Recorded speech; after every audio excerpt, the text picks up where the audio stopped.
And we are here and live and queer. Hello, welcome. Welcome, guys. Ah! Okay, I'm trying to chill out. I'm not trying to chill out.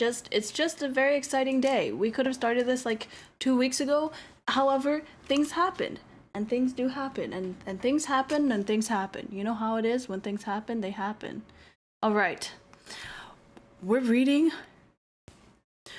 reading the Scum villain extras that came out like last year, like a couple months ago. Hello, Sheila.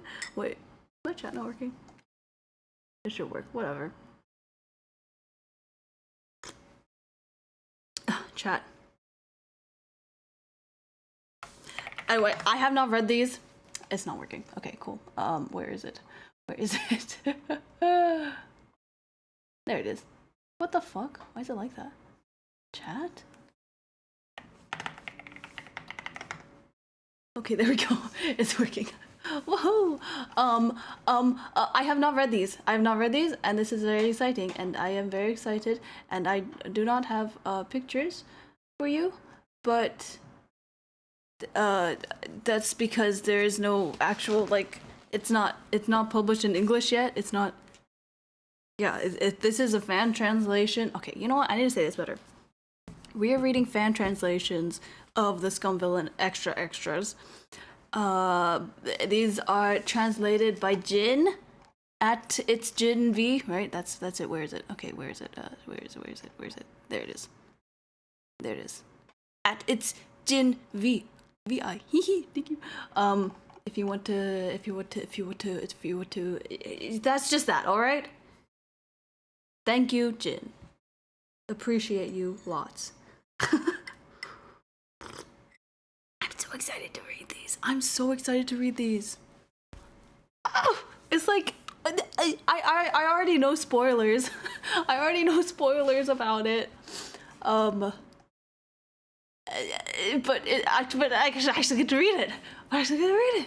This is awesome. Anyway, let's read the translator's note. All right. It says, hi, thank you so much for reading my translation of the new Scum Villain Extras from the Chinese hardcover release. This past week has been so fulfilling. I poured lots of love into translating the extras and all of your kind comments and thoughtfulness, insights. Okay, I don't think we... Okay, well, okay. There's really no such thing as a perfect translation, but I've done my best to bridge the linguistic and cultural gap between English-speaking scummies and the text itself. Sometimes that meant taking small liberties with things like internet slang, memes, or sayings, so they'd feel natural and alive in English, while still staying true to MXTX's voice. Scummies!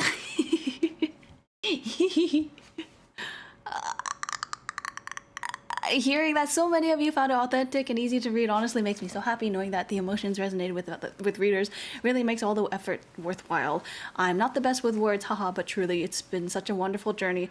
To those of you who has followed me along with the work through the translation, thank you for coming with me, and if you're new here, welcome. I hope you enjoy your stay. Yay! I'm new here. Honestly, at this point, I feel like a bit like Shang Qinghua, bound by some translator's holy duty to keep updating every day. Ha ha ha ha. Someone stop me before I start making up extras of the extras. We love Jin. Bilingual people really are, for real. For real. Okay, frequently asked questions. I cannot provide the raws, sorry. I bought the new release myself and translated it directly from the physical book. Number 2, if you'd like to translate my work into... Okay, I don't think we need to read these, do we? Do we? Yes, translated by Jin V or Jin. Yes. All right. Ah, guys, there's 7 chapters. I have no idea how long they are, but there's 74 pages, but that's not a lot in this font and text size, I think. We'll see. Thanks for a bit. Yeah. Yes, exactly. Precisely. I forgot to post the thing on Twitter. Hang on. I need to... I forgot to post Okay, we're good. We're good. I did the thing. We're going to start. It's a bit weird not being like holding the book right now, isn't it? Isn't it? It's a bit strange. I'm gonna make myself a little smaller so that I don't cover up all the text. But yeah, get cozy, get snacks, get tea, do what you gotta do to get into it. Okay? Okay. Let's start. Chapter 1. Return to reality.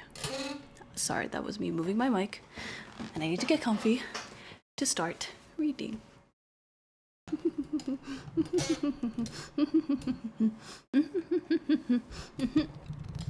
I'm trying to get the perfect position. Don't mind me. I thought that was just your bones creak. Okay. Well, okay. Of course, you will never find a trashier piece of web junk than Proud Immortal Demon Way. Whoever likes that kind of garbage, I'll look down on them for life. Their taste is beyond saving.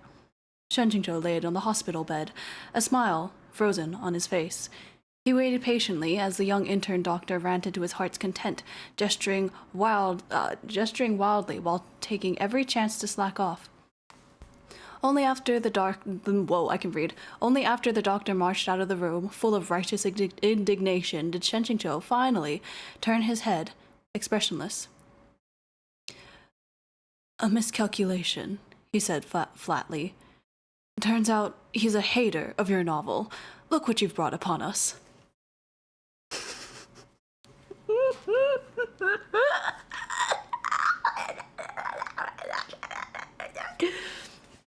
So they're in modern world. So they're like untransmigrated. They're double trans.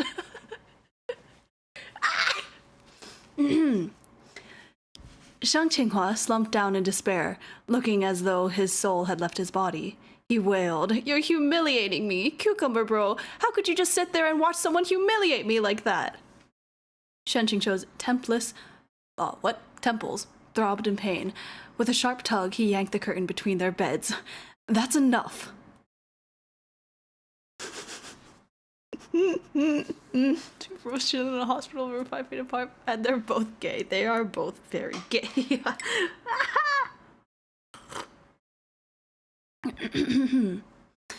Well, it's a long story, but we'll keep it short. In a nutshell, on some fateful day, Shen Qingzhou and Shang Xinghua both received a notification from the system. System, special notice. The item shop has launched a Lunar New Year gift pack event. System, in recognition of the host's long-standing exemplary performance, you may exchange 50,000 satisfaction points for one homecoming gift pack. This pack allows the host to spend 1 week in their original world. Oh, 1 week? What? Shen Qingzhou was completely stunned. Wait, hold on, he asked. I thought I died in the real world. How am I supposed to go back, and what will happen if I do? System. Upon verification, the host's physical body in the original world has not died. It is merely in a state of suspended consciousness. What? He wasn't dead? But wait, that didn't make sense. Food poisoning shouldn't put someone into a coma. Could it be that he'd gone into shock out of sheer rage at the Proud Immortal Demon Way? Now that would be a new level of tragic. System. This gift pack is a limited time offer. Expired items cannot be reissued. Please confirm your redemption immediately. Was there even a need to think about it? Shen Qingzhou and Shang Qinghua exchanged an agreeing glance. Confirm. Confirm! They're going back! What whole lying systems fighting with them. I love this stupid book.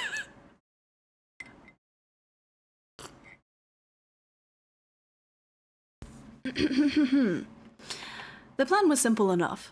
Purchase first, examine the terms later. Once they figured out the details, they'd have a nice chill conversation with Luo Bingke and Mo Beijun about their planned absence. And lastly, use it to return to the real world.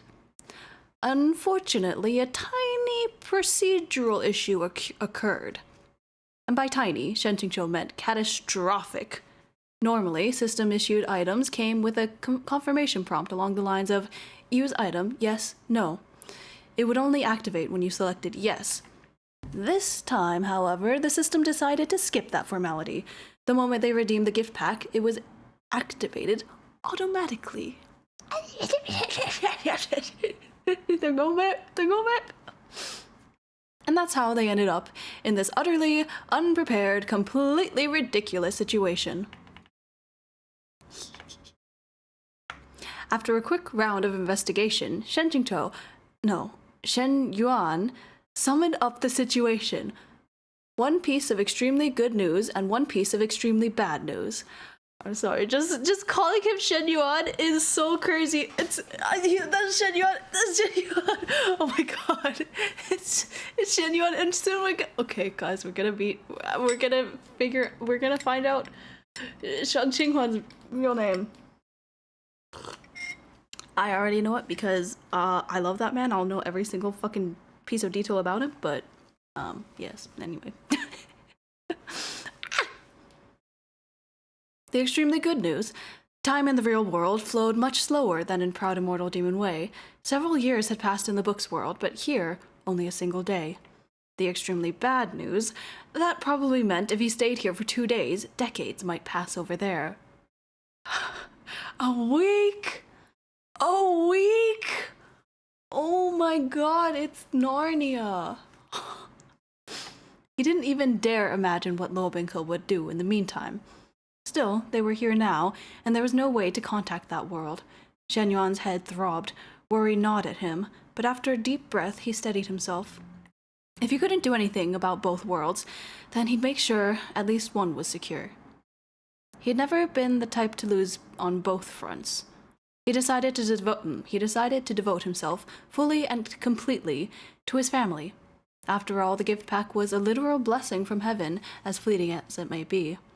Who knew if they'd ever get such a chance again? By sheer luck, airplane shooting towards the sky, his dear colleague Shang Qinghua happened to be in the same hospital. At least they weren't lost to the vast crowd with no one to conspire with.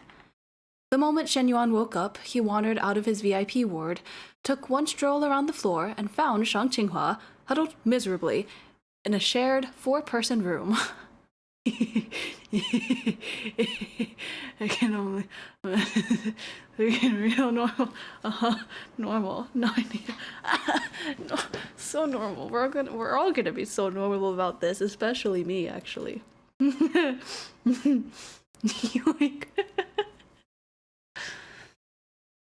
Although there was, admittedly, a faint awkwardness between them. After all, he'd been someone's shizun for so many years, it had become a reflex to act the part. Without his folding fan, he hardly knew what to do with his hands. While strolling around the hospital, Shen Yuan happened to walk alongside several elderly patients. He guided them to the pharmacy and engaged in some small talk with them.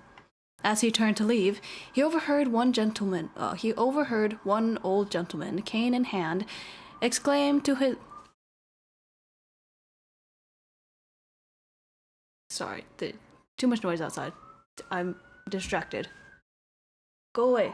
Go away. No, don't go this way. Go the other way. Fucking. Okay.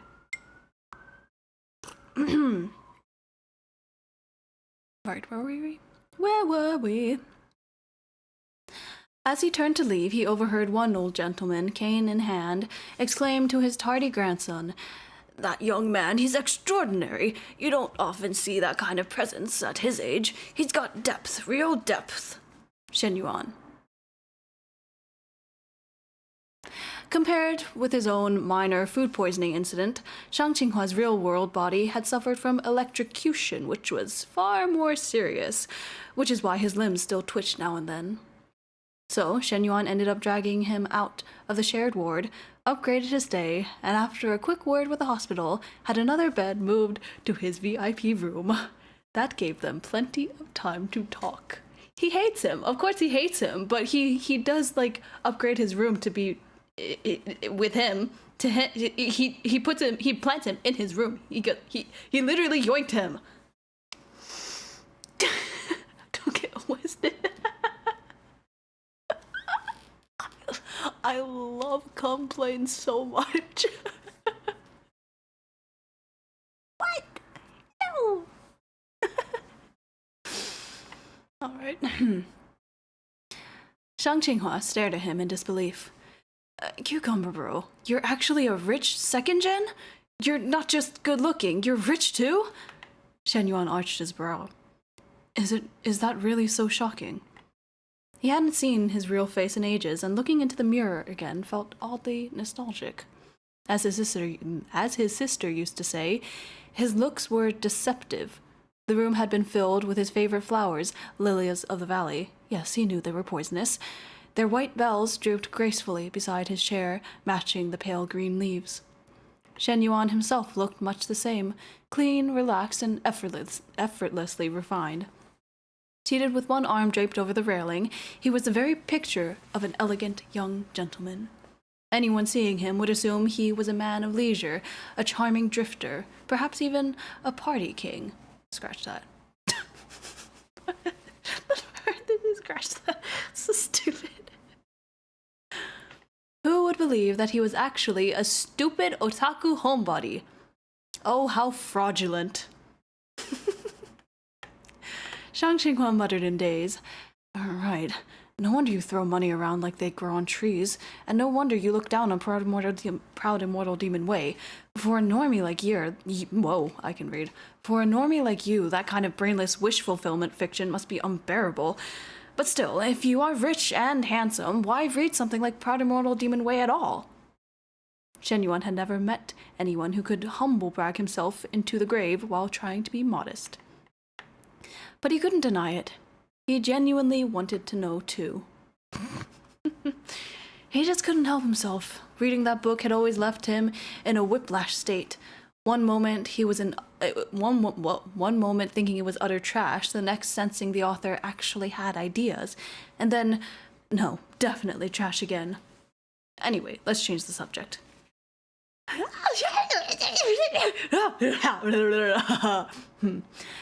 So your real name is Shang Fei? Shang Qinghua nodded like a woodpecker. That was how Shen Yuan had recognized him in the first place. Otherwise he never would have matched the name to the person because airplane shooting towards the sky was nothing like he'd imagined.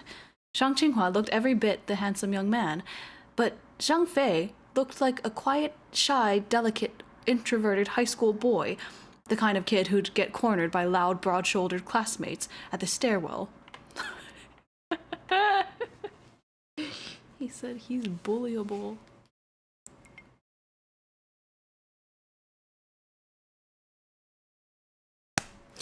Give him a melancholy profile, a white short-sleeved shirt, grey lighting, and some ambiguous prop, and he could go straight onto the cover of a tragic youth novel. He's so dumb. Shen Yuan is so fucking dumb. No, not me. Not me, Willie the hamster. Willie Hamhua. He looked like a baby, like perhaps a white lotus, a little Shen Yuan. Shen Yuan, I think he's got issues. I think he's got a lot of issues. Shen Yuan had an epiphany. No wonder Airplane's idea of male beauty was the proud, sharp-featured type like Mo Bei-jun. Looking like that himself, he'd probably been pushed around. He'd probably been pushed around plenty.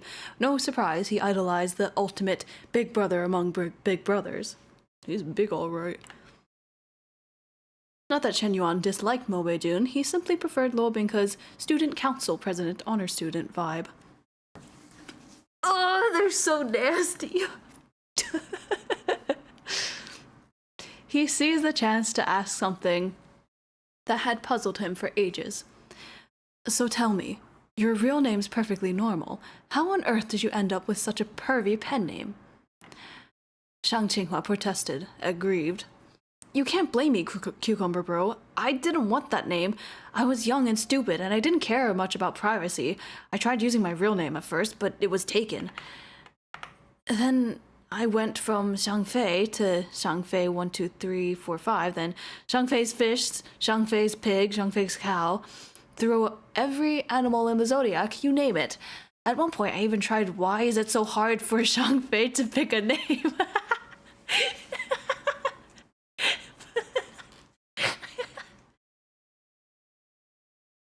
But the system said it was too long. In a fit of rage, I chose something no one else would ever use. I swear it was a moment of weakness. Besides, Peerless Cucumber isn't much better, is it?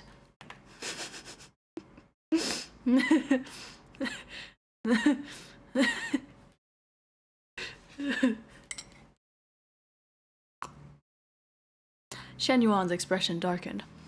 Unlike you, mine actually had a reason. My sister was obsessed with the show called Peerless Crown Princess and kept chanting the title around the house. Meanwhile, I was binge reading Proud Immortal Demon Way day and night, too lazy to cook, always gnawing on cucumbers at midnight. The two just fused in my head. It was kind of a brain rot, simple as that. Shang Qinghua, missing the point entirely, looked deeply moved by his words. Why is it that both of them are innuendos and neither of them meant for it to be? They're sharing their last brain cell. I love them so much. It was destiny. It was destiny. Oh my god. Shang Qinghua, missing the point entirely, looked deeply moved by his words. So that's it? Cucumber Bro, you cared that much about me? Oh, so that's it. Cucumber Bro, you cared so much about me. Shen Yuan couldn't stand it, but facing that innocent face, he couldn't bring himself to roast him. With a sharp swish, he yanked the curtain closed again. He said, I can't bully this kid. This kid's been bullied way enough in his life, even more than enough.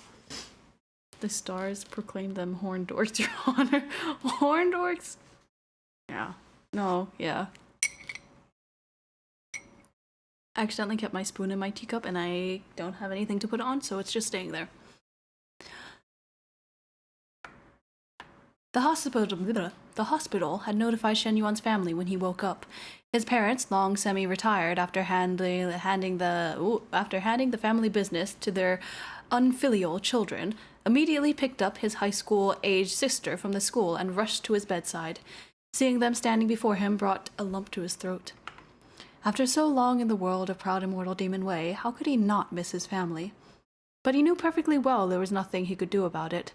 Thinking too much would only make it worse, so he never allowed himself a moment to dwell on home, always keeping busy, always rushing about. His two older brothers weren't there. One was at an Antarctic research base, the other deep in the mountains in search of ancient tea trees. He missed them, but by the time they journeyed their way back, he'd probably be yanked back into the book world again. They had already flown home once when they heard... They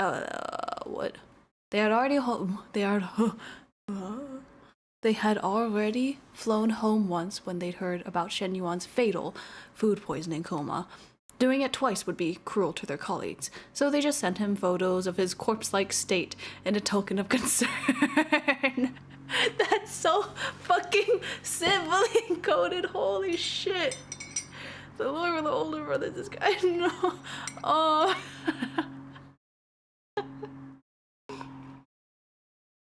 Oh my god. Deeply moved, Shen Yuan spasmed.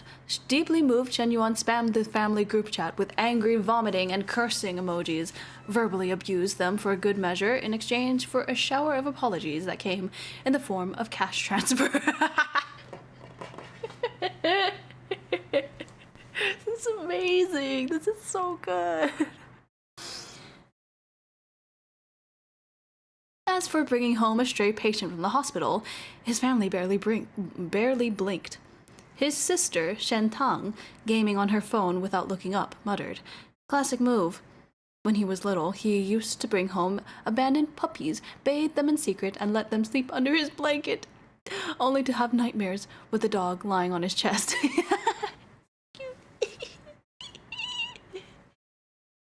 Also, Shentang. Shentang. Okay, drive safe. Shentang. Oh my god. Oh my god, I love it so much. Shang Qinghua was first confused by the phrase classic move, then touched that cucumber bro loved animals so much. Then realization hit him. Wait, so am I a stray dog he picked up? After a full round of examinations confirmed that Shen Yuan was completely recovered, he left the hospital with several large bouquets in his arms. Yes, you are the dog. Naturally, Shang Qinghua also got the deluxe physical exam package courtesy of Shen Yuan, came out unscathed, and prepared to return to his rented apartment. Oh. Oh. Someone pointed out to me that Shen Tang being Tang Er and Chu Hai Tang being Tang, both basically being sisters of each Shen Yuan and Chu. Oh my god. Oh my god, I hate her! I hate her! What the fuck?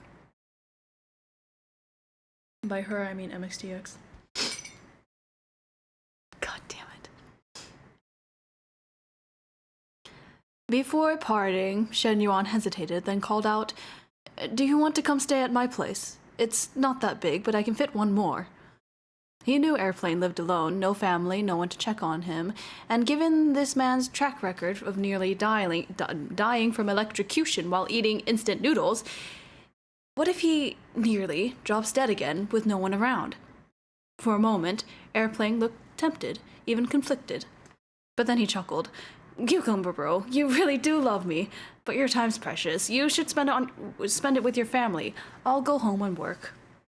Shen Yuan didn't dignify the love comment with a response. Cause he does love him. I'm fine.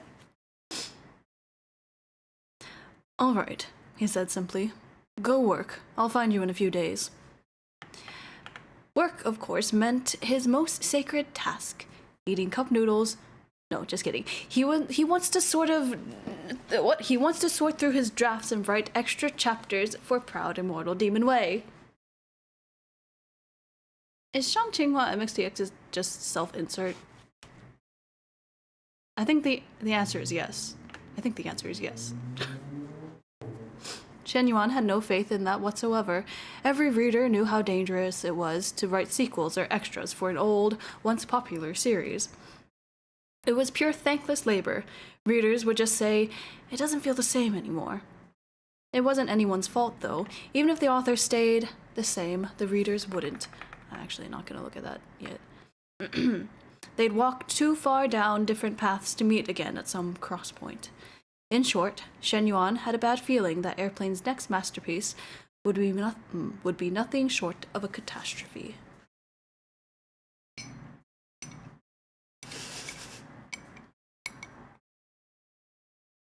MXTX probably I'm Airplane and his meat, yeah. I'd believe it. If she just straight up said that, yeah. Love how Airplane just went, "I have rich guy mansion at home, I have inspiration to moment."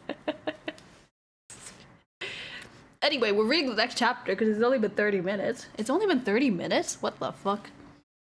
That's wild. That is wild. The next chapter is called Welcome Home! Tadaima! Okaeri! Welcome home! Welcome home!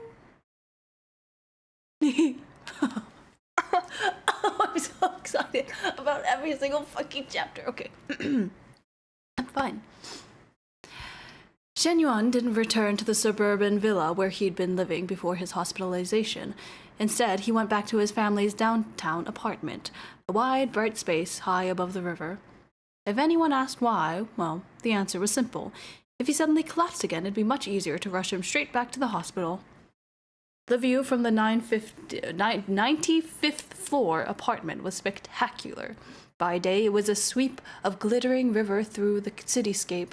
By night, a sea of twinkling urban lights. That evening, the whole house was bright with laughter.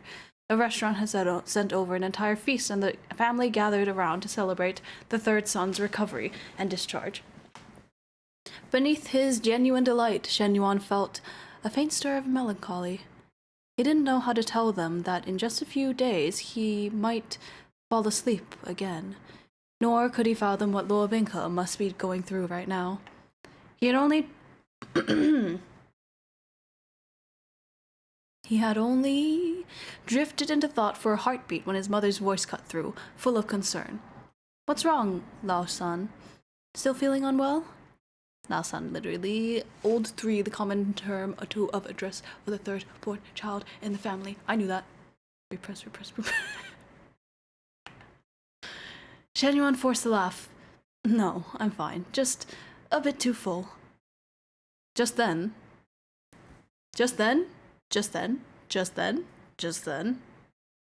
I've tried. I saw it. I knew it, but I saw it. Just then, the doorbell rang. For some reason, Shen Yuan felt something stir within his chest. An inexplicable premonition prickled at the back of his neck. That was so fun alliteration. His younger sister, Shen Tang, hopped up to answer it. Moments later, she came back in, eyes wide. Someone's here for you. A friend." "A friend?" "A friend, huh?" That was strange. Everyone in his family knew his friends, none of whom would make his sister look that shocked. Could it be? Shen Yuan moved toward the door. His walk picked up momentum, growing hurried enough that he nearly sent himself stumbling.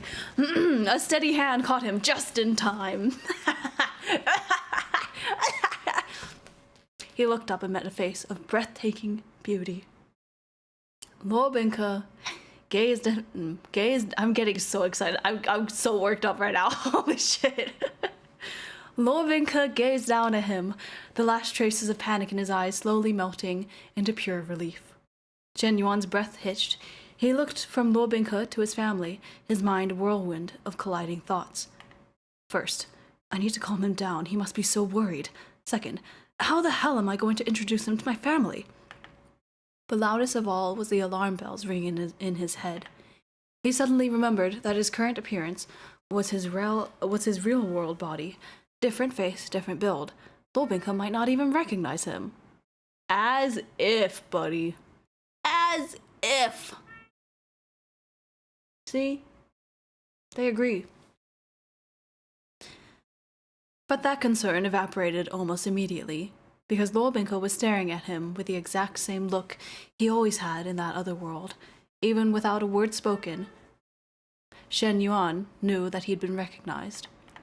Everyone else in the living room looked bewildered, sensing the strange tension. Shen Yuan reacted fast. Hold on, we'll be right back." With that, Shen Yuan virtually rocketed Luo Binghe into his room and shut the door. You're not gonna do it while your family's here, right? You're not gonna do that, right?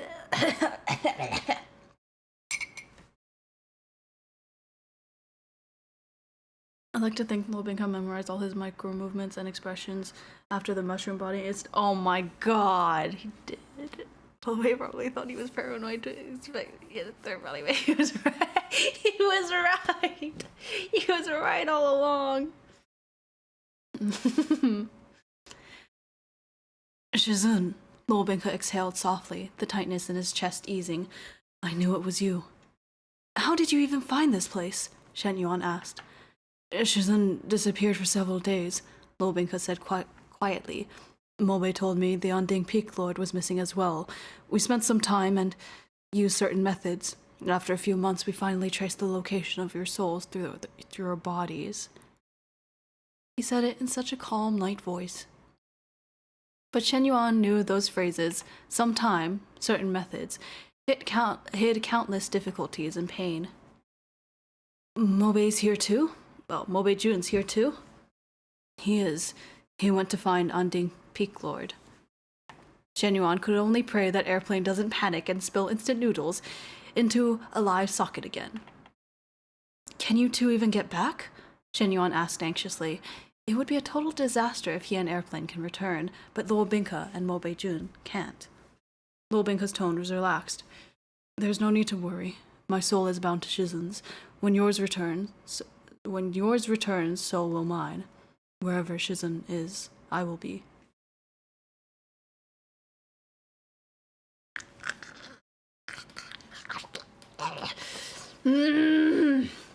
Sorry, I just had to eat my fist for a little bit.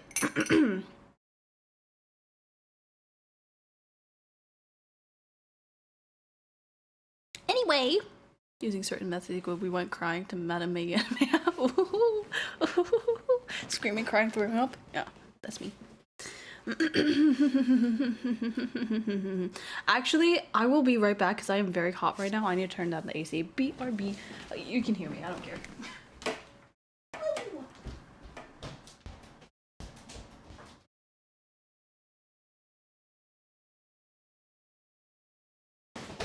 Oh boy, it is warm. All right. Fist eating. Uh-huh. Oh, okay.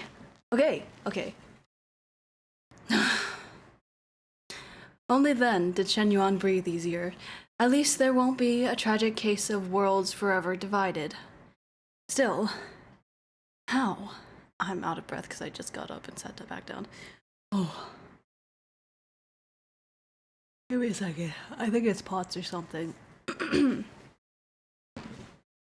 I'll take some of that warm is in thick sweat.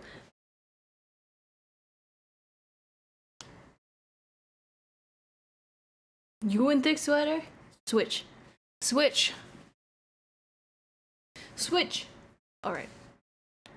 I can breathe now. Only then did Shen Yuan breathe easier. Me too.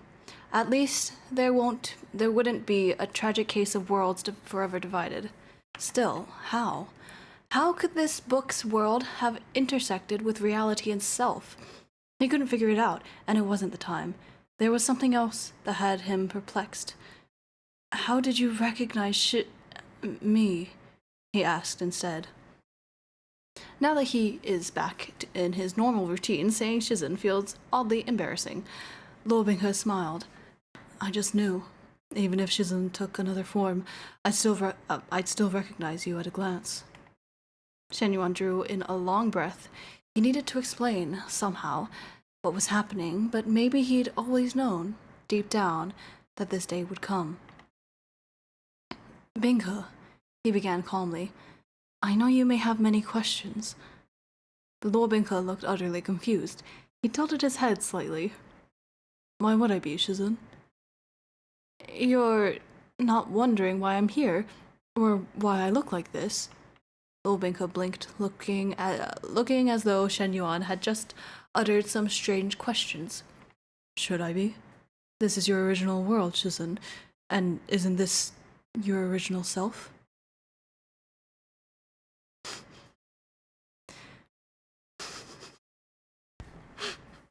Like, I knew, but like the way it's revealed, he's so nonchalant. Shen Yuan is fucking freaking out over here because like da di da la la la. I found my Shizen. Yippee! Yippee! I did it. Shen Yuan froze. The composure on his face cracked. You knew? Luo Binghe smiled. Of course. So he'd known all along that his Shizen wasn't from his world, that he was someone else entirely? Since when? Shen Yuan asked in disbelief. A long time ago. How long? I confirmed it for certain when the demon clan raided Sangchong Mountain, right after Shizen asked me to fight Elder Tianqi. Luo Binghe's voice was calm, almost nostalgic. Luo Binghe was indeed an unbelievable genius. That had been years ago, and Shen Yuan could barely remember the name of Elder Skyhammer Tianqi. I don't know. Luo Binghe had been only 14 at the time, and he'd already noticed something was off. But I first began to suspect it in Shanghu City. Lobinka continued. The exact time when Shizen's soul descended must have been... What? The exact time when Shizen's soul descended must have happened before then, right? He could even deduce the correct time frame. Wait, guys, what was Shanghu City about? That was the ghost lady, right? That was the deer, right? I don't know. Huh? Yeah, Skinner Demon. I would rather he have found out after the abyss at some point because of his behavior not making so much sense to me.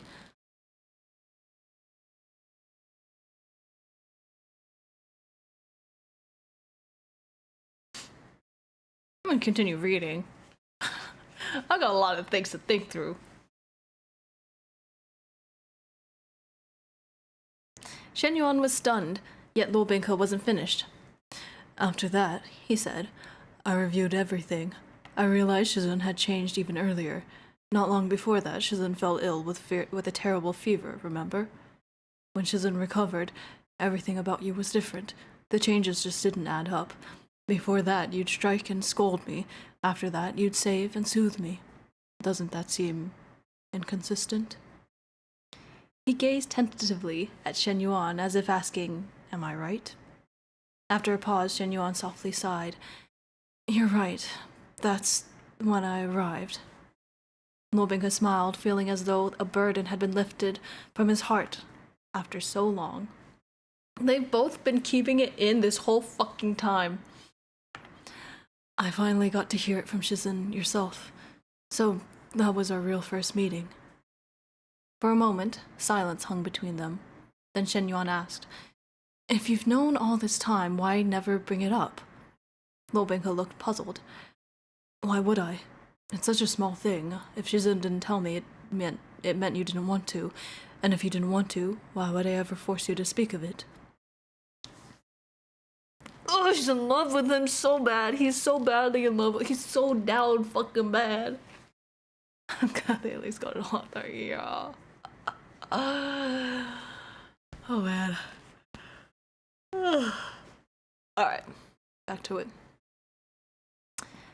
You think it's unimportant?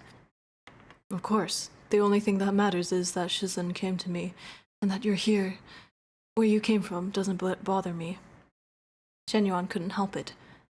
But didn't it bother you? Didn't you think maybe I wasn't really your Shizun? Lobinka laughed softly. What do you mean, Shizun? The one who raised me, who guided me, who taught me everything. It could have only been you. Do you really believe me to be so childish that I could not see that? Shen Yuan was speechless. It wasn't like that. He'd underestimated Lobinka by assuming he'd need to sit down for a long emotional talk, maybe even a bit of therapy. But Lobinka had already accepted it all, years ago. His anxious mind finally calmed down, replaced by a quiet sense of completion and closure. Then he noticed Lobinka staring at him, focused and unwavering. The intensity was so profound, it became almost unbearable, pressing down on Shen Yuan, until he felt an urge to escape. He was accustomed to being stared at for this He was accustomed to being stared at for his looks since childhood, but no one had ever looked at him with such frankness and unwavering conviction. Lobinka was the first. Shen Yuan cleared his throat. Let's not just sit around like this. Come on, I'll take you to meet my family. I'm sick! Lobinka's eyes lit up at once. Yes. That sudden burst of joy left Shen Yuan momentarily at a loss for words. Me too! I don't have a physical book to slam my face into, so I'm just using a coaster. Like a big coaster, like a pot coaster, you know what I mean? Anyway.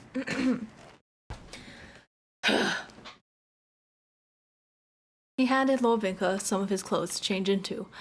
When they stepped back into the living room, Shen Yuan immediately heard his mother whispering, Is it normal for young people these days to do this? It's normal for young people these days to do this. It's called cosplay. Don't give him that look. You're being old-fashioned. I love his mom. I love his family. They're so... Ugh. Despite them being rich bitches, they're so sweet. His father protested while pouring tea. Old-fashioned. I know about this play thing. I was just admiring how well he plays the part. What's wrong with that? His sister, eyes on her phone, muttered without looking. Stop arguing. The play's over. They're coming out. All three turned to stare. The play's over. Got any extra bowls and chopsticks? Shenyuan asked casually. He's staying for dinner. In the cupboard, his mother said, pointing. Shenyuan dished up a bowl of rice. His father asked, Lao-son, your friend? Nope, Shenyuan corrected. Huh? Huh? My disciple. His name's Luo Binka. Following the script Shenyuan had drilled into him, Luo Binka greeted politely, though for some reason he had voluntarily summoned a charming blush to his cheeks. Disciple of what? You don't do fucking anything! Like, huh? You do...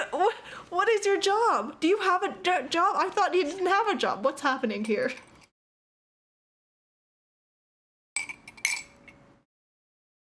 Or is this one of those double meaning words? He's a CEO? Huh? Where? Says who? Where? Where does that come from? Oh god. I'm not sure this particular translation let it rip or not, but that was in the translation I read. Huh. Interesting. Alright. He's... Oh, okay. I might have skimmed over that line a bit too fast. Didn't really sink it. Yeah. Okay. But come on. Oh my god. Following the description, you want to drill and voluntarily summoned a charming blush to his cheeks. Hello, uncle, auntie.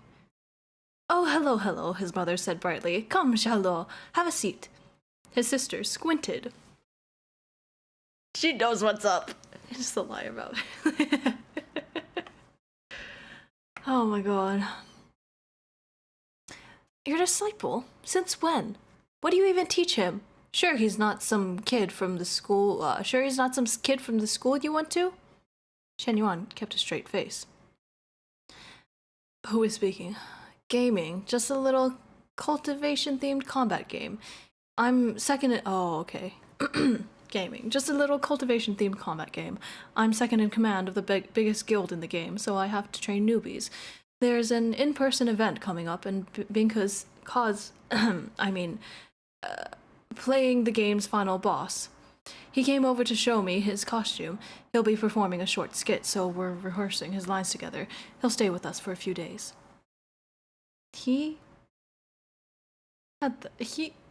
That's such a script, my guy. His mother beamed. I see, Xiaoluo, you're absolutely playing that costume. Good luck with the performance. Shenyuan nearly bit his tongue, trying to contain his laugh. He does look great, doesn't he? That's why we chose him to play. Luo Binka seemed to catch the underlying meaning, and his blush deepened. Thank you, Auntie, for your kind words, but I'm quite ordinary. It is my Shizun whose appearance is truly breathtaking. He is akin to a celestial being. Binka, you can't be doing this in front of his parents.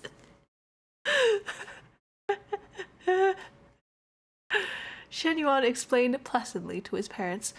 Binka's a top student majoring in classical literature. This is just his way of talking. You'll get used to it. Original CN says Binka majors in classical Chinese. I adapted for English. Yeah, makes sense.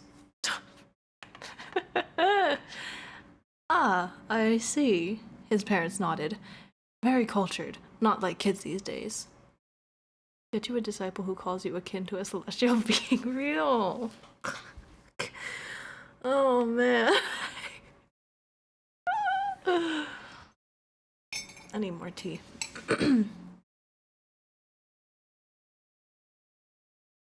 The meal went on. Shen Yuan kept one wary eye on his sister, but thankfully she didn't suspect anything. Nah, she's just not saying anything right now. She glanced at Lobinka's long hair for a bit, then slipped off a hairband from her wrist and offered it. Here, use this. Thank you. Lobinka accepted it politely and earnestly. He examined the hair tie, which has a cotton puppy attached. The puppy looked goofy looking, and was even wearing a tiny bib. Oh. Okay, it's fine. I'm fine. I'm so fine. Lobinka made no comment or show of confusion, but just in case, Shen Yuan reached over. I'll help you. Lobinka sat obediently, Lobinka sat obediently, like a puppy. Hands on his knees, posture perfectly straight like a well-behaved student awaiting instruction. As Shen Yuan gathered Lobinka's long hair and tied it up neatly, he made a mental note to take the boy to a salon for a haircut tomorrow. I knew it was coming, but I didn't like it. I don't like it at all. I really don't like it.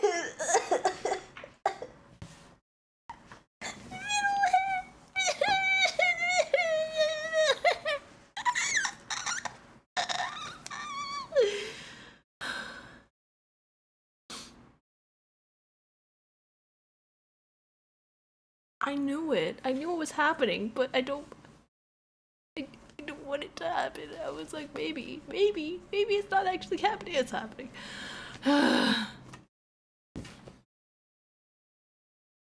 Where was I? Maybe go tomorrow. He took a step back to examine his disciple. Not bad, he thought. Cute, even. Yeah, so keep his hair! Oh, no.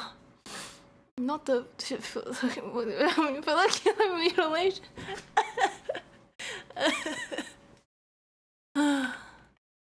Something about Lobinka suited cute in an unnervingly natural way. Shen Yuan couldn't help but laugh. His sister looked up. When did you start playing games? What game? I want to try. Games are a waste of time, Shen Yuan said solemnly. Your only job right now is to study hard. Since when did you start sounding like a tired elementary school teacher? Shen Tang muttered in confusion. Is it just me? No, I feel it too, their mother agreed fervently. Anyway, Shen Yuan huffed, I was studying hard when I was your age. And look how that turned out, his sister said dryly. You studied hard and now you're still just playing games, so what's the difference? Play now or play later? He surrendered instantly, pressing his palms together in mock salute. She is the undisputed apex predator of their household, indeed. When he looked up, Lobinka was smiling. What are you laughing at? If Shen Yuan had a fan in hand, he would have smacked him right then and there, this insolent disciple.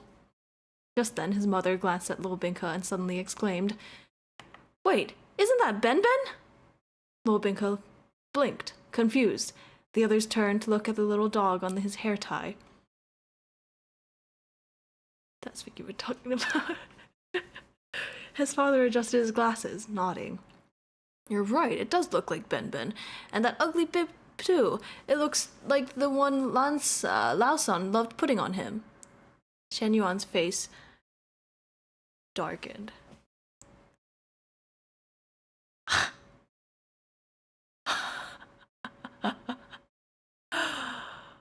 Oh my god. Oh my god. He put a... Oh my god.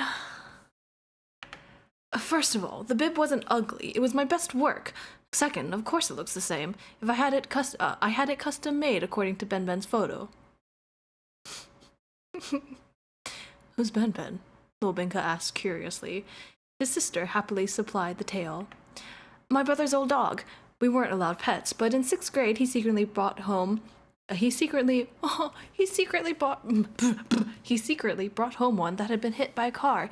He bandaged it up like a mummy, shared his own meals with it, and let it sleep in his bed. One night it rolled into his chest and almost suffocated him. Shen Tang, Shen Yuan interrupted through gritted teeth. Could you not tell this story to literally everyone I ever introduce you to? It's not even funny. But Shizun, Lobinka said earnestly, I think it's a wonderful story. Could uncle, auntie, and your sister tell me more about it? Shen Yuan.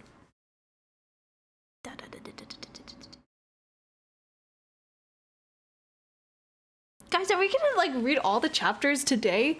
It's only 7 chapters. How are these like? Okay, we're still. I don't know. We'll see if I can stop. I might have to make more tea. We'll see. Chapter 3.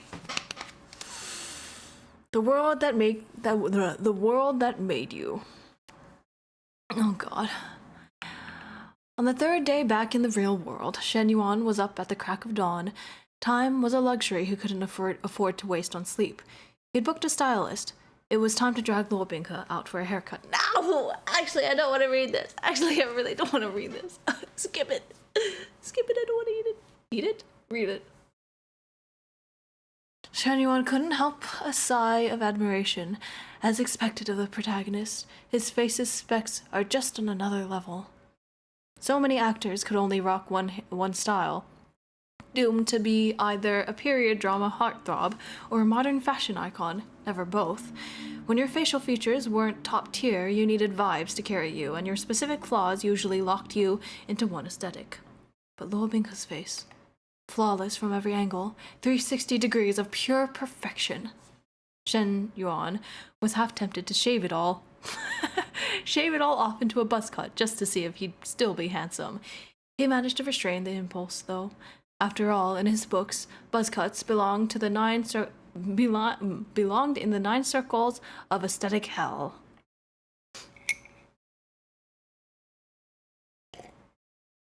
Or maybe you're just dumb bad. Yeah, maybe you're just dumb bad.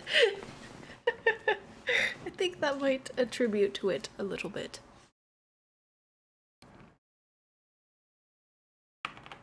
A clean, normal, short style would do just fine. He hovered around the stylist, buzzing with unsolicited advice. Thin it out a bit here. Make the bangs wispier.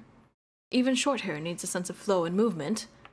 Even Luo Binghe just sat there, quietly watching Shen Yuan talk and gesture, hanging onto his every word as if it were the most fascinating thing he'd ever heard. Since Binghe was taller? What the fuck is wrong with me? Since Binghe was taller, Shen Yuan's own clothes fit him awkwardly, so Shen Yuan dug out some of his older brother's old college outfits. Just like that, the dark, intimidating demon lord transformed into a white-shirted university student. Stop. Professor Shen Yuan don't worry about it. I'm fine, actually.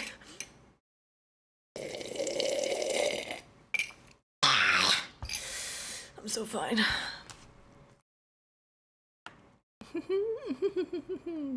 It was the simplest, cleanest look, and yet the lethality remained. Binghe slipped one hand into the low slung pocket, a move he'd mastered without being taught, studied his reflection, and asked thoughtfully, Shizun, do you like this appearance? Shen Yuan adjusted Luo Binghe's belt buckle, meticulously rolled up his shirt sleeves to reveal a pale, strong wrist,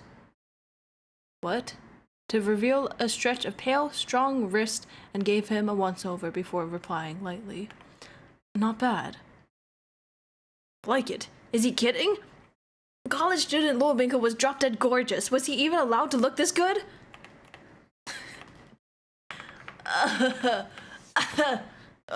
There's an ad in progress. I apologize, but that's all that is. I'm crazy about this, actually. I'm kind of crazy about this, and I might stop after this chapter because the fatigue is hitting me now because my sleep schedule is all fucked up and I've been sleeping at like 9 to 10 p.m. so it's hitting already and it's only 7. So I might stop after this chapter and then we'll have like one more stream of this and that'll be probably it. But yeah. Anyway, back to it. It took less than a day for Luo Binghe to completely and utterly win over Shen Yuan's mother. By noon, he was politely and efficiently commandeering the kitchen, handling every task himself. His mom just stepped in, took one taste of the food, and immediately launched into praise that could shake the heavens and earth. That's how you do it. Whoever marries Zhao Luo in the future will be the luckiest person alive. Luo Binghe blushed and replied with humility, "Thank you, Auntie. Binghe also hopes for that too." From the living room, Shen Yuan kept glancing back from the news broadcast to the kitchen, utterly bewildered. What kind of bizarre, inexplicable family dynamic was this forming? That evening, Shen Yuan decided to take Luo Binghe out to experience modern society, turning it into a family bonding trip. Does he get overstimulated by it? Is my question. Welcome back. Does he get overstimulated by the city? I think he would be, even though he's like a demon and demons are a rowdy bunch. It's just different with the lights and the noises and all that. You know what I mean?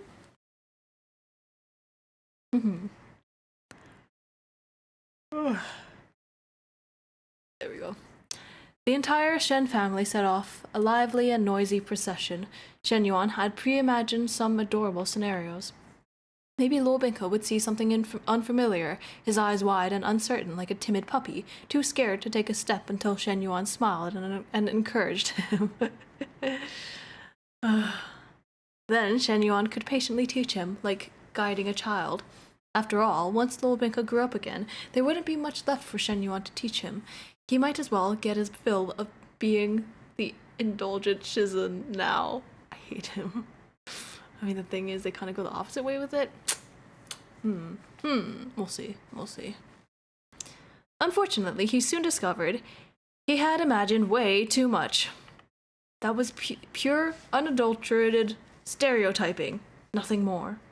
As expected of the protagonist, Luo Binghe's learning and adaptation skills were downright terrifying. While Shen Yuan had been sleeping soundly, Luo Binghe had been studying in an inhuman, almost violent pace. By the time Shen Yuan woke up, the curious, wide-eyed Luo Binghe from the night before was gone. He already understood this world inside and out. Not only had he devoured textbooks from elementary school to university level, he'd even strong-armed the retired dream demon, Meng Mo, into opening a time-dilated space so he could binge-watch the entire top 250 movie list overnight. I hate this bitch. I don't know if I like how he reacts to the modern world, but that's just a personal preference. Fair. Now my AC is a tiny bit too strong. Give me a second. Give me 1 second.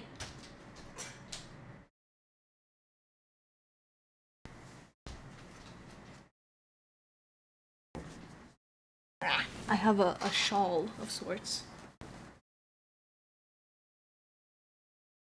Alright. Back to it. Oh no, I have a woody too. Fun! Okay.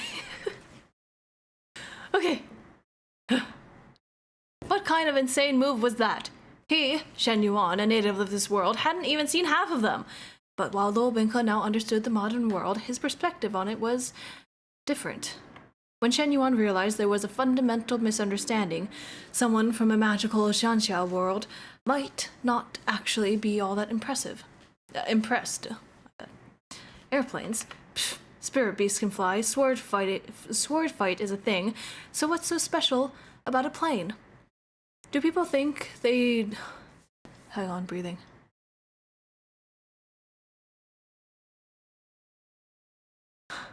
Get shot? Huh? What does that mean? Okay.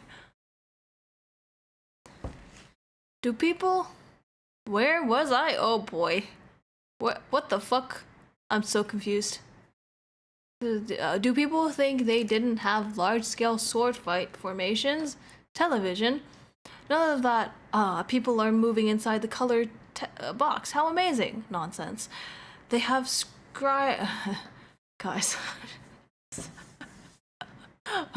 my blood's slowly going back to my brain after getting up for 2 seconds. They have scrying mirrors in his world. They can see anything they want, and it's all real. Any moderately powerful cultivator can just say, I want to watch a ghost-headed spider lay eggs, and the mirror will show it to them in all its horrifying graphic detail. That's disgusting. Why? Ew, ew, why? Silly little iron deficiency. Oh, I gotta talk about that later. Okay, hang on. Disgusting. The internet? Why waste time arguing with strangers on a screen? If you can have a problem with someone, you just fly over and challenge them to a face-to-face duel, far more straightforward and satisfying. I still think the lights would be overstimulating. I just do. Xianyuan felt like he'd lost a major sense of joy. Even watching movies seemed pointless for Luo Bingke. This big screen was, at its core, just a cheap substitute for witnessing grand spectacles and wonders firsthand. But Luo Bingke came from a world where you can literally fly up and see those spectacles. Want to witness a wonder? Luo Bingke could just create one on the spot. And to be fair, the movie itself was terrible. How did we manage to have a plot even worse than something airplane shooting towards the sky would write? As wave after wave of overblown, flashy CGI washed over the screen, Xianyuan sneaked a glance at Luo Bingke beside him. His expression was blank, as if he were silently questioning the fundamental purpose of this entire activity. A bunch of people sitting in a dark room getting emotional over moving pictures. Why? It's a play, come on.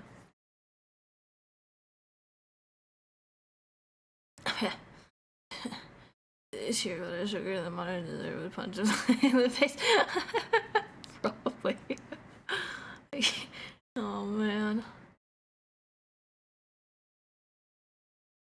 Whoa! Oh, okay.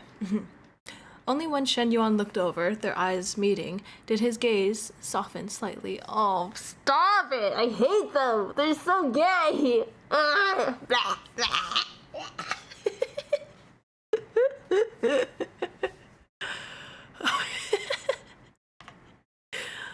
The one comforting thought was that, at least Luo Bingke seemed to like the popcorn. Xianyuan's sense of accomplishment in providing for him was, at the very least, satisfied. Providing for Oh, God. After the movie, the family strolled along the riverbank. Xianyuan was chatting with his parents, offering a scathing critique of the film, when he turned to notice Luo Bingke a few steps behind. He was watching their noisy, laughing group with a faint, unreadable smile. Xianyuan slowed his pace to fall in step beside him. Judging by your reaction, Xianyuan said, you didn't find today very fun, did you? Luo Bingke tilted his head. Does it matter to Shizun whether I find this world interesting or not? Did it? Maybe a little. It wasn't about wounded pride or some misplaced sense of superiority. Xianyuan wasn't like that. After a moment's thought, he sighed softly. You're only here by a stroke of chance. Of course I wanted to show you something interesting. Otherwise, he'd feel like a bit of a failure as a teacher. Luo Bingke looked down with a faint smile. Perhaps there isn't much here that's truly fascinating, but this is the world that gave birth to Shizun's soul, isn't it? Xianyuan's steps faltered. Luo Bingke looked at him, the reflections of the river lights shimmering in his eyes, along with Xianyuan's own silhouette. For that reason alone, he said quietly, it is extraordinary.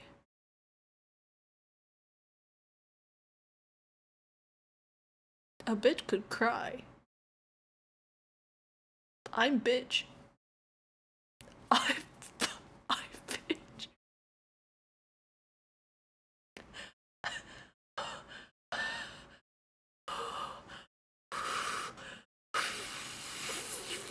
Are you fucking kidding me? Are you fucking kidding me? Are you fucking kidding me? Xianyuan was momentarily at a loss for words. Just for that, Luo Bingke added, his voice soft. I want to understand it more. So, Shizun, you needn't worry about whether I find its novelties amusing. It wasn't about finding the world interesting because of its contents. What? Because of its contents. It was about finding the world worthy because a certain person existed within it. I'm gonna be sick. I'm gonna... I'm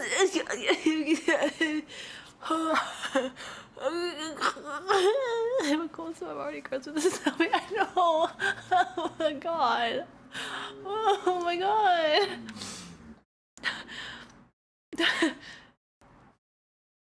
The world was blessed from the very start because of that.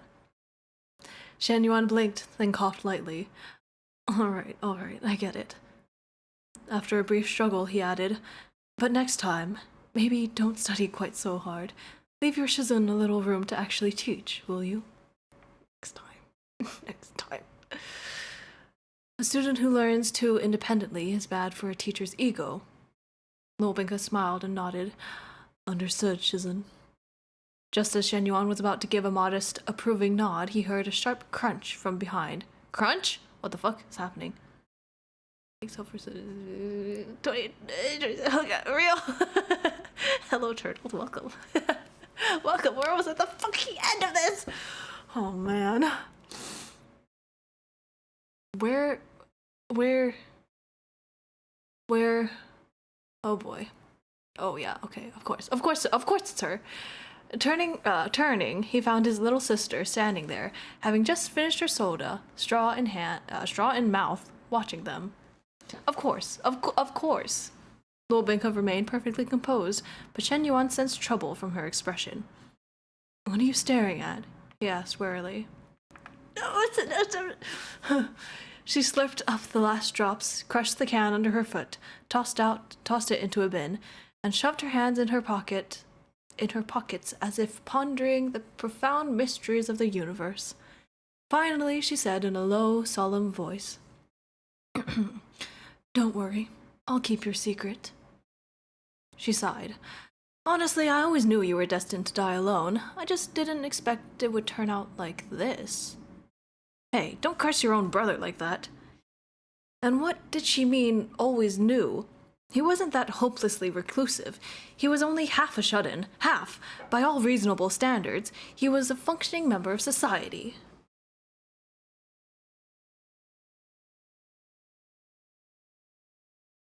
Yeah, I'm just gonna check how long this chapter is. I'm not gonna read any of it. Guys, don't look. Don't look. I'm not looking at it. I'm just seeing how long this chapter is.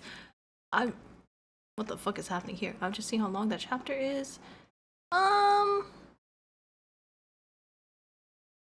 Don't look. It's a little long. It's... Wait, I went way too far.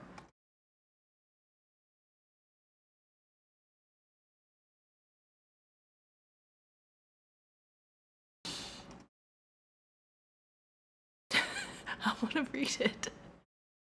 Oh, it's airplane. Oh shit! Should I stop here and read airplane next, or? Oh, I don't know. If I don't stop here, I'm not gonna stop, and I'm already so eepy. Like I'm already fucking up with the reading. Oh god. Chat, type 1 if I should keep going, 2 if I should stop.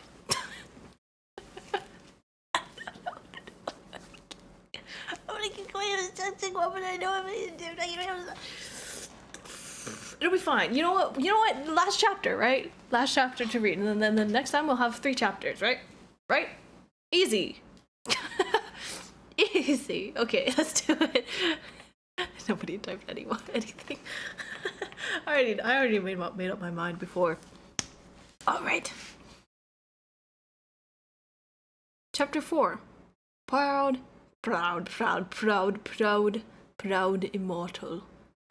immortal.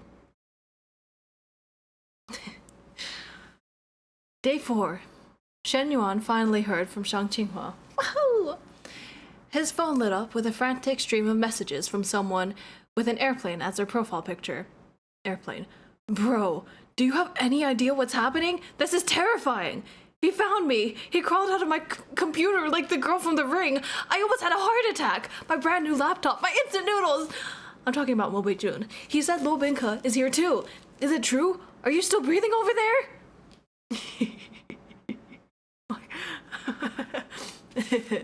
Highly recommend reading Grand Unified Theory after extras. Huh? What is that? What is that? What is that? Oh boy. Oh boy. Huh? Oh, guys, leave this for the after talk. I'm busy. Okay, it's fine. It's fine. Shen Yuan's eyes twitched. Crawling out of the computer. Okay, Lo Binka's entrance was normal by comparison. Not that he knew where his disciple had originally popped out from. For all he knew, it could have been even more horrifying. Well, airplane. It's the end of the world. I'm calling it. Screaming internally, JPEG. Airplane. How are they even here? Does this mean I'm actually the creator god? I can't handle this kind of pressure. Shen Yuan felt a powerful urge to yank a curtain shut on this conversation. Finding no curtain, he did the next best thing. He blocked Zhang Qinghua. A minute later, he unblocked him. Airplane, blissfully unaware of the brief digital exile, continued. Why are they both B? Why are they both B at different times? I don't understand this. The Grand Unified Theory of Shenchi. Wait, fiction? Fanfics? Wait, are we talking fanfiction? Fix? Okay, yes. Also? Oh my god, I didn't read the fic that you sent last time. Things have been happening. Okay. Airplane. He asked me why I ran. He looked so betrayed. I thought he was on the verge of tears. It was terrifying. What was I supposed to say? My lord, it was an accident, I swear. I had to sweet-talk him for an hour before he calmed down. He's so high maintenance. I'm more exhausted than when I pulled all-nighters writing 18,000-word daily updates. I feel like I've been run over. This is the first chance I've had to message you. Just you wait. I'm gonna have him ask Lo Binka to borrow the Dream Demon's power. I need a time-dilated black room for my... What? I need a time-dilated black room in my dreams. The new Proud Immortal Demon Way isn't going to write itself. Oh my god.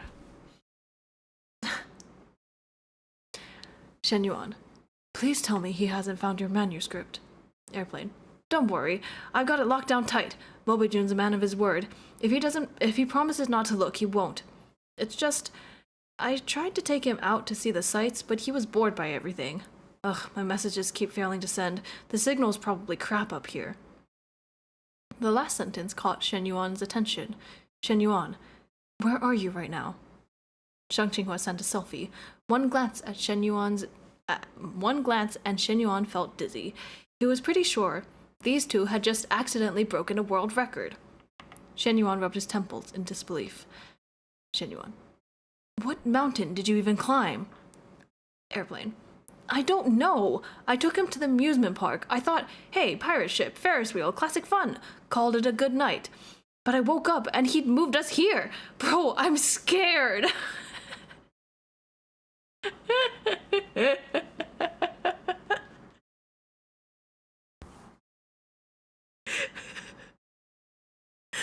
Oh, I love him so much. I love him so goddamn much. Emotional support hamster is so real. Oh man. Shen Yuan didn't know whether to laugh or cry. Ow! It was a complete mess, but at least someone was keeping Airplane Bro company. Beats being alone in a tiny apartment with just your keyboard and instant noodles for comfort. He thought for a moment and typed out an analysis of the situation. Shen Yuan. He probably thinks you enjoy this kind of thrill ride. He was trying to show you that any excitement you want, he can provide right there beside you. ... Shen Yuan. Hello? You alive? Right, next time skip the amusement park. Try somewhere normal. Not that an amusement park wasn't normal. Airplane Bro was presumably still among the living. Oh, are we? Oh, no. Okay.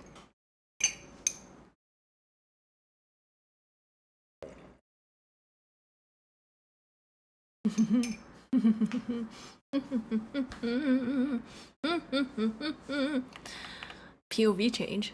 Airplane Bro. I can read. I said I can read. I can read.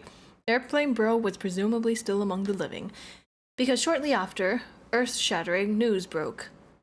Zhongdian literature's most controversial hit, the legendary Proud Immortal Demon Way, had just dropped 180,000 words of new bonus chapters. 180,000 words! Airplane's typing speed remained truly terrifying. Okay, never mind, it wasn't really. The new Proud Immortal Demon Way was clearly ready to run for another 10 million words, but the forums were in absolute chaos. The most shocking part, according to the reader reports, was that Airplane Shooting Towards the Sky, infamous for his trashy, no-shame wish-fulfillment writing, was suddenly writing a serious story. The new content had completely ditched the brainless, dragged-out style. Character faces were altered. The Scum villain, Shenting Cho, for instance, seemed to have a completely different personality. Characters who died early, like Baizhan Peak's Lord Lu Qingge, were now alive. New characters, like Luo Binghe's parents, had been introduced. This was a whole new Proud Immortal Demon Way, set in a parallel world.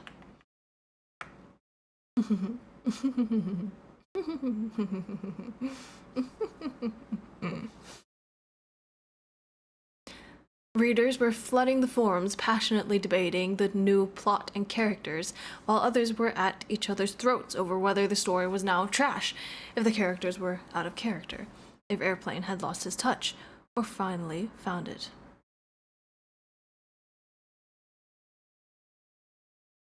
A glimpse at the most popular discussion points. OMG, did Airplane just pivot to bromance? I'm not gonna say how many replies there are, just there's lots of replies, okay? So disappointed. What's this crap? Battle of the Century, Luo Binghe versus Tianlang Jun. Who's the true heavenly demon? It's just not the same. Let the old story stay pure in my mind. In my memory. My bad. Unpopular opinion. I like that he dropped the harem. I paid for a harem. Where's my harem? Refund. Who's the top beauty? Lu Mingyan or Xia Hualing? The ultimate showdown.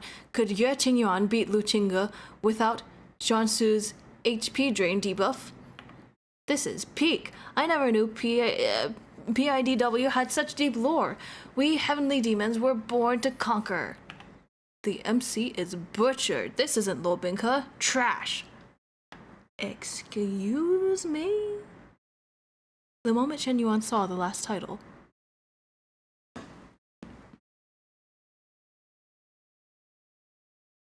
Sorry, there's a tiny little noise that is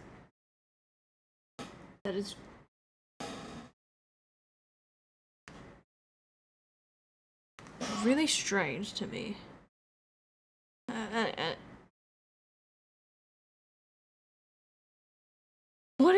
What is it? Oh my god, I'm never gonna figure it out. I'm never gonna the MC did get butchered. His hair is cut. His hair is cut!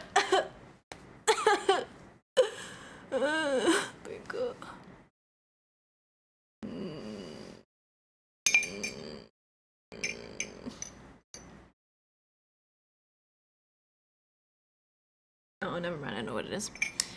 Anyway, man has to defend his special interest husband. Special interest husband. Woohoo! The moment Shen Yuan saw that last title, his fighting spirit ignited. White-hot fury surged through him. How dare they criticize the plot all you want, but who gave you permission to slander the protagonist? He recovered his password at lightning speed and logged into the legendary forum account known across the Proud Immortal Demon Way discussion boards. The former elite, now legendary reader, whose points and tipping history dwarfed all others. Peerless Cucumber. Threesome. He cracked his knuckles, positioned his keyboard, and lined up 3 phones beside him. All comment sections opened and ready. Yep. This is so Shen Yuan. The war had begun. General Peerless Cucumber was reporting for duty. 1. Retired old grandpa. Who's this guy? His form level is insane. Chinga's #1 fan. It's Cucumber Bro. You don't know him? You must be new here. Baijan Peak enthusiast. What's it to you? Not everyone followed the serialization, you know. Sangchong stairway sweeper. Long time no see, Cucumber Bro. Since when did you become an airplane defender? Weren't you his biggest hater? P.S. at Baijan Peak enthusiast. Chill out. Lu Mingyan the beauty. He's always been a fan. He just loves Lu Minghe that much. Linger's bell. Why is this fandom so toxic? I'm just here for my girly Xiaohualing. At Airplane, write a Xiaohualing side story and I'll forgive you. I want her to step on me. Fair. I'm assuming that's a lesbian. Fair. Off with Shen Qingzhou's balls. He just loves Lu Binghe +1. Bring back the old glory. Honestly, Cucumber Bro has a point. This isn't a new direction, it's a return to form. Airplane's early writing was actually like this, more nuanced. He wasn't writing power fantasy, so no one read them. Although he did get popular later on, he also flushed his dignity down the drain. Nostalgic, but it tracks. This feels just like the old Airplane. And can we just appreciate Cucumber Bro's glow up? Man's gone from hater to believer. He's quoting deep cuts from Airplane's back catalog. Certified fan status achieved. Who's this guy?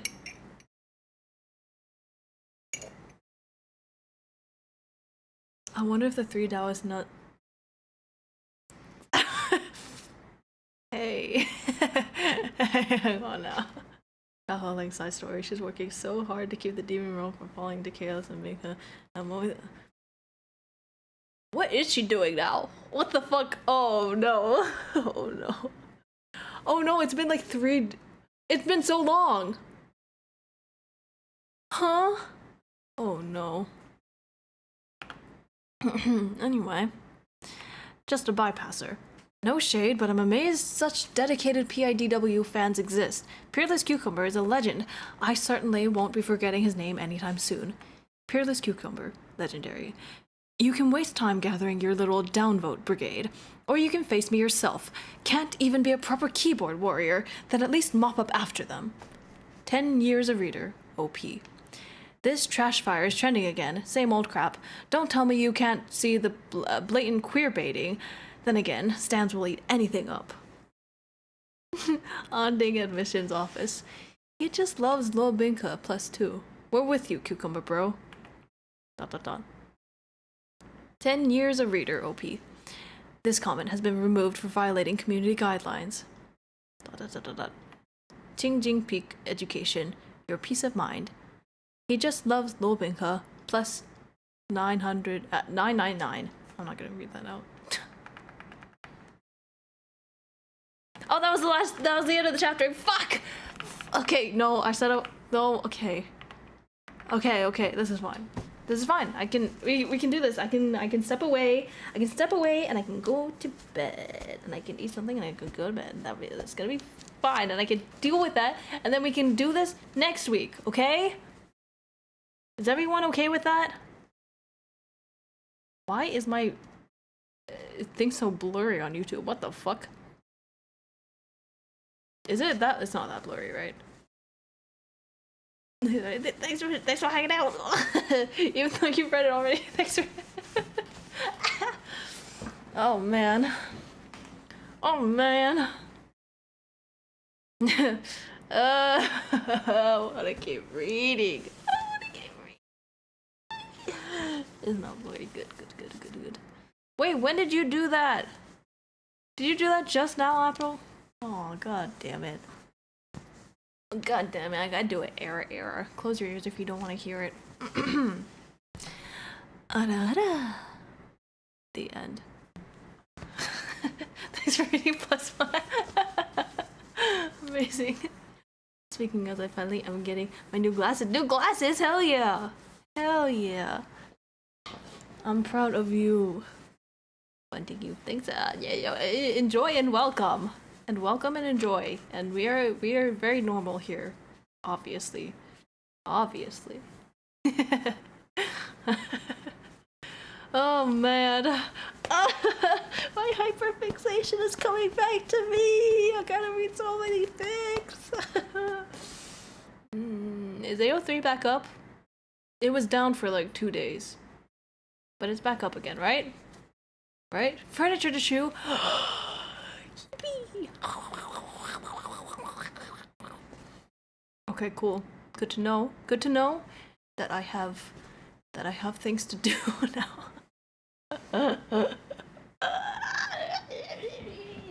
You know, what if these no, it's fine. What if okay, just what if though? Just here's a thought. It's just that what if we read fanfiction on here? Obviously with permission, but what if? But just what if?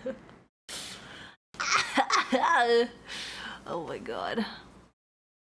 Our collective partner AO3 is back from the war. Whoa! It would be like a podfic, but instead of a podfic, it'd just be me yapping. Not me yapping. It'd be a cold read, you know. Oh god. Oh, and I was gonna talk about my iron. About my iron deficiency. I've been taking these iron supplements. That is very loud, and that's ibuprofen. That's not my iron supplements. I've been taking these iron supplements, and the reason why I don't usually take iron is because it does weird things to my tummy. But then this also has vitamin C and vitamin B12 and magnesium to counteract the negative side effects of iron pills. So yeah, maybe I'll be alright. That's all. That was my speech about iron. Alright. I'm gonna go eat a pancake that I made earlier. Just heat it up again and eat it and go to bed. Uh-huh. Heavy metal. Yeah. Wow. Woohoo. Woohoo. Deficiency these nut. No. No thanks. That's alright. Okay, actually. Anyway, yes, that is all. That is all. Thank you for being here. I will see you next week or... No, next week. Unless it's somewhere else, but next week. And yeah, I hope you have a good rest of your day, night, whatever. Stay safe out there, right? Alright? See you later. Bye-bye.